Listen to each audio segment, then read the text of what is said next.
Welcome home, all. Welcome to the day and a wake up,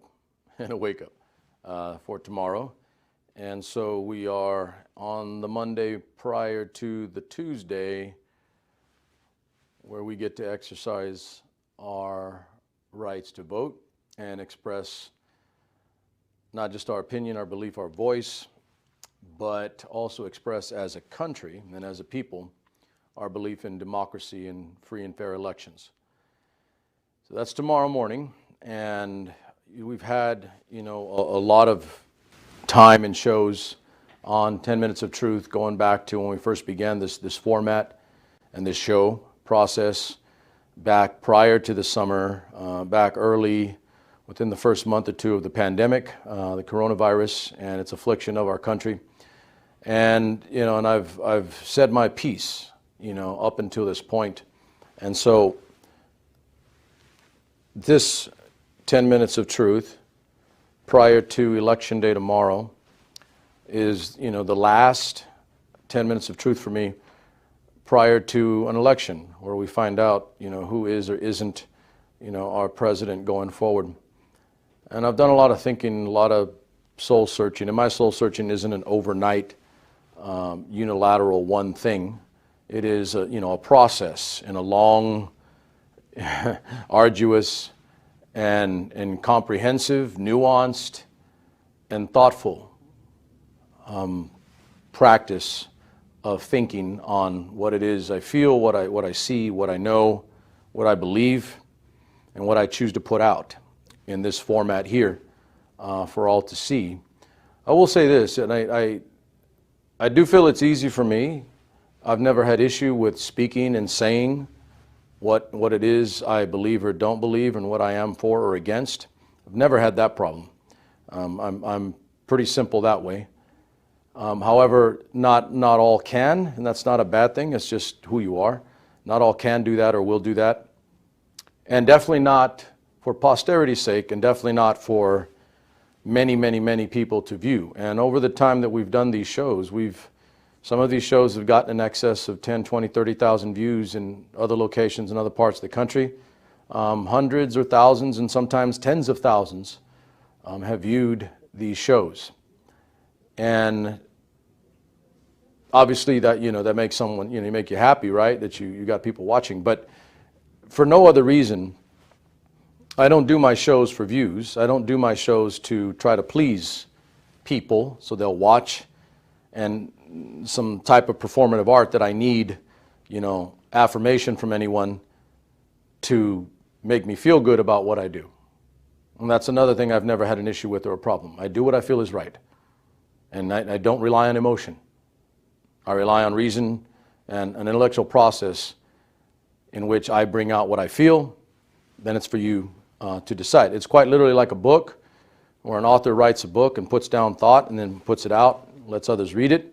Then he puts out another book and another book and another book. Same thing, okay? So I don't need all the other, like I said, affirmation and praise or heaps or whatever. I don't need that at all. I just need to know, and this is it, this is all I need.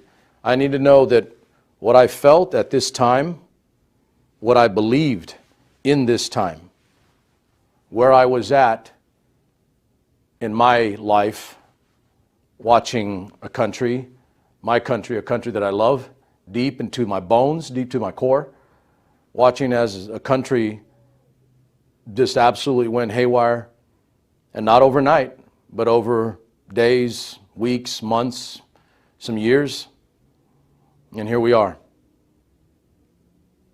So I need to be at peace with myself, knowing that I said all the things that I wanted to say before this election was done.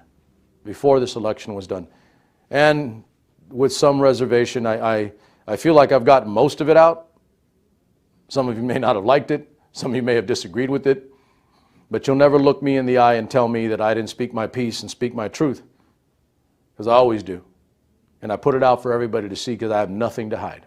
Absolutely nothing to hide when it comes to my beliefs and what I feel is right and wrong about where this country is and where it's going. Okay? So having said all that, this is a 10-minute show, 10 minutes of truth, and I always go beyond it. Some of you guys joke with me a little bit, and it's okay. But it is a thought process. It is a single thought that we encapsulate into a show, and I got to get that thought out. So anybody that's in my Facebook group or any group with me, my Twitter, my Instagram, my Facebook, etc., knows where I'm at with regard to this election. But I want to make 100% clear and unequivocal, and I'm going to put this on air for all to know and see, so you can come back and ask and check it later if you have any question about who or what I am. We need to be 100% clear. The issues that I have with this president have nothing to do with partisan politics. Absolutely nothing. My issue with this president has nothing to do whether he is a conservative or a liberal, because he's not either one. My issues with this president have nothing to do with his ideology or his personal, because there's plenty there. And I've never said anything about it. No, my issues with this president are quite literally constitutional and democratic. They have everything to do with the office of the presidency. They have everything to do with Article 2 of our Constitution, the executive branch. They have everything to do with the subversion and the perversion of that office and the executive branch. And has everything to do with the fact that we are weaker now as a people and more divided as a people than at any time in our nation's history, at least since the Civil War. At least. Nothing has come close since until now. So I can run a laundry list of things that this president has done that are either illegal, and yeah, I said illegal because he's a criminal in office. He just hasn't been prosecuted because he's the president. Because the president in our society right now is above the law. And I've done this before, and I'll do it again right now. Any of you have an issue with that, message me directly. I'll give you a call. We'll have that conversation. Absolutely. But to this day, none of you have called me. None of you have messaged me because you don't want to have that conversation. I'd like to sit with you. You look me in the eye and you tell me that you believe this guy is not a criminal in office. Because you're either ignorant and you don't know what the hell you're talking about, or two, you do know. And you'd rather lie and cover it up and say Joe Biden's bad or the Democrats are this and they're socialists. Deflection, diversion, garbage. So, I can run the laundry list, there's plenty. Okay? But I'm going to do this as I've done it once before. Article 2 of the Constitution is the executive branch. The job of the executive is to execute the laws. See how that works? Real simple. Executive. Execute the laws. Not break them, not subvert them, not change them. So on principle component number 1, this is the worst president in the history of the United States. Period. And it will be so in the history books. Not just because I'm telling you now, because I'm a historian. That's the way it'll be written. I can go on and on about all the things he is personally, because he is a filthy human being. And no one will deny that, not with a straight face. I never got over Charlottesville and Nazis as fine people. I never will. Why? Because I'm an historian. And I know history. And I know what Nazis were. And I know the wannabe Nazis today, what they are. If you don't know that, I apologize to you for the American system of education failing you. Or maybe you just don't want to know it. You just don't want to admit to it. But that is a reality. So again, without the laundry list of things that I can go over, I'll say this, and this will be my final piece. I absolutely believe in my heart and to the core of what I am as an American that Donald Trump will not heal this nation. That Donald Trump will continue to further divide this nation. And it will be on racial lines. It will be on economic lines. It'll be on any line that is not his. Because he is singularly the most selfish person on the planet in that kind of position. It's not even close. He has the most powerful office on the planet. And no one is blatantly more selfish than he. For that reason alone, it is enough. The underlying, more serious reason is that we have slowly and inexorably been moving into and are currently de facto an autocracy, where the person at the top is above the law and can do whatever they want. If he wins re-election, not only will we go there, but this Constitution, this democracy is done. And you can quote me on that. We'll be a democracy in name only. In name only. And for any of you out there that choose to fight back and speak truth to power, woe be to you, because there will be consequences, as we've already seen. That's where I'm at.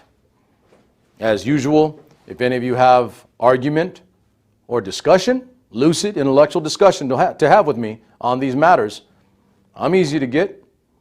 I'm easy to get too. Go to my Facebook group, message on here. I'm easy to talk to, willing to talk to. But don't bring garbage to the table, because I'll throw it out. Bring serious, honest, intellectual discussion. And I'll be spending their time with you, making sure that we get our points across and you understand where I'm at. That's where I'm at. I'll make it real simple. Tomorrow, a vote for Donald Trump is a vote for autocracy, a vote for ending the democracy in the 244-year experiment we have now. Vote for Joe Biden because he is the only alternative we have, period.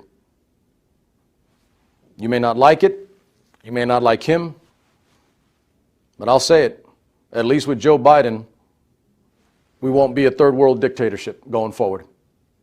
And then we can argue about issue and policy. You know why? Because I'd love to do that. I'd love to just argue about issue and policy, because that's not what we're arguing about right now.